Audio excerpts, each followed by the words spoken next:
Hey, it's me, Baddhan here at the Cannes Film Festival 2019 with BizAsiaLive.com. Today, we've just seen in the last couple of minutes the trailer launch of something really exciting. In fact, a film called Oxygen, and I've got the producer and actor of that movie, Namita Lal. Namita, I just want to say first of all, congratulations on the launch. Thank you. How are you feeling? I mean, this is like a massive thing, Cannes Film Festival, and to be showcased here, you know, it must be like a dream come true. It is a dream come true, and I seriously, I'm choking with emotion. I could barely hold my tears back. It is amazing to have so many friends on stage. People I've met in the last 2 days, people I've met in the last Cannes Festival, to be on stage supporting a film, an independent film, directors and producers of whom are sitting in Poonj in Surancoat, observing Ramadan, and here I am on their behalf launching this film. It's a very emotional moment. Absolutely. I mean, it's all about independent and all about kind of doing those kind of, you know, the kind of alternative kind of cinema, because the commercial cinema, yeah, it's there, but you want to kind of tap into different storylines, and this definitely has that kind of edge. When I saw the trailer, I mean, I was kind of moved myself. Tell us a little bit more as to how this kind of subject came about.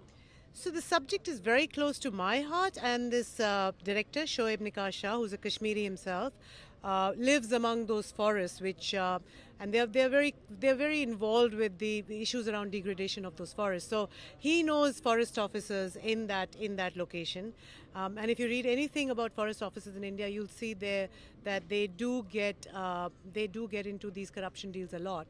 My dad is a bureaucrat, and I've heard stories from him on how difficult it was for him to stay above board and to stay with his true values, and it was a huge struggle. So when Shoaib came to me with the story that there was the struggle of bureaucrats against the system, 99% of whom then start going with the system. They just can't challenge it, they can't do anything about it, and they start kind of living within the system. Yeah. And so the story was very, very, very good, and I thought we should make a film on this. He had a real forest officer whose story this is, who challenged the system, who said, I'm not going to go with this, and then the entire department, who he was very close to, got against him, the police department got against him, and so the film is about him becoming part of the system initially. First he thinks he's going to fight the system, then he becomes part of the system, then something happens which you saw somewhere in the middle. Yep. He struggles with his daughter's health, and he then decides not to go with these kind of things, and all of us turn against him, including me, who's his biggest confidant and a childhood friend, tell him that you can't be doing this to those people who are contract officers, who are temporary workers, who earn 5,000 rupees a month. They can't survive. So are you going to worry about their survival today, or saving the environment for your daughter tomorrow? Yeah. How are you going to make God happy if you're going to break their hearts? Yeah. So it's an amazing question. Yeah. And something that Asia struggles with. I think Indonesia struggles with it, India struggles with it. If you're going to earn 5,000, which is $100 a month, how do you survive? Mm-hmm. And with this theme and with the topic of the film, what are you kind of expecting to kind of change, or kind of the message that you want to kind of put across? So really, this film actually doesn't provide any answers. It just kind of shows one officer who resists it. I won't tell you the ending, but it actually just raises a question, to be very honest. And I don't think there's no black and white. This is not a moral story. And you can't. If I ask my dad this question, he can't answer, I can't answer, nobody can answer. You look at those forests in Indonesia that they burn, Singapore gets fogged over, and we Singaporeans complain about it. But what do those guys do in Indonesia? If they've got to grow their crops. Nobody comes and helps them clear their land. So what do? Same thing in Haryana. I mean, there's Delhi gets polluted badly because Haryana burns the forest. But then what do? What's the alternative? Mm-hmm. And I think it's on politics, it's on corruption. What is the alternative? Indeed, yeah. I think it's good. That's what I'm saying. There's so many questions that will be left unanswered, but we shall see. What are plans for possibly like a sequel, or possibly like plans for a future film that's going to be continuing with Oxygen?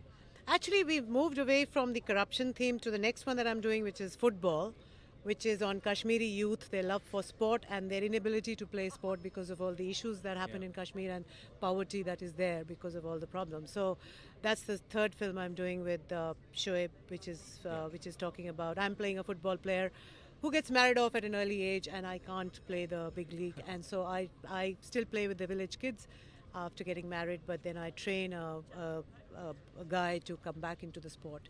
And it's again a film about either you're a football yourself, get kicked around all your life, or kick the ball yourself. Do you know what? You're breaking stereotypes for women. And I can see with, of course, you're acting in this film as well, in Oxygen, and of course this football film as well. So, you know, is this all intentional? You want to do something that's completely different for women out there? Yeah, see, I've been a banker most of my career, and so I moved into theatre in Singapore, and I did about 12 productions, all of which were pretty cutting edge. I did vagina monologues, and then I did a play called Lihaf, which is an Ismat Chugtai story written in the 1940s by a Muslim woman writer, of a real story that she went through in 1920 of a same-sex relationship between a begum and her monsieur. And I played that role of a monsieur on stage in Singapore, on full audience, house full audiences.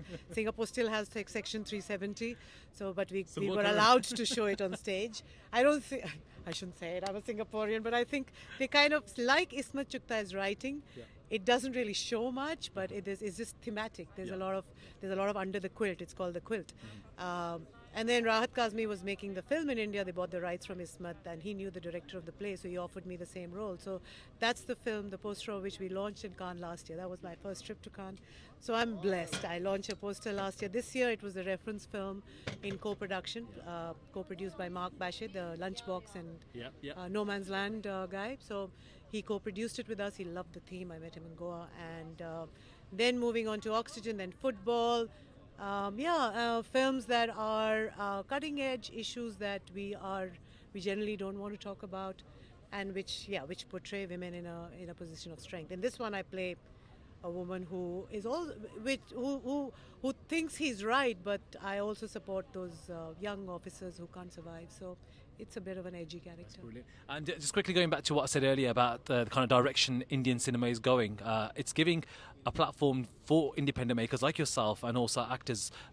Are you kind of happy the way things are moving on?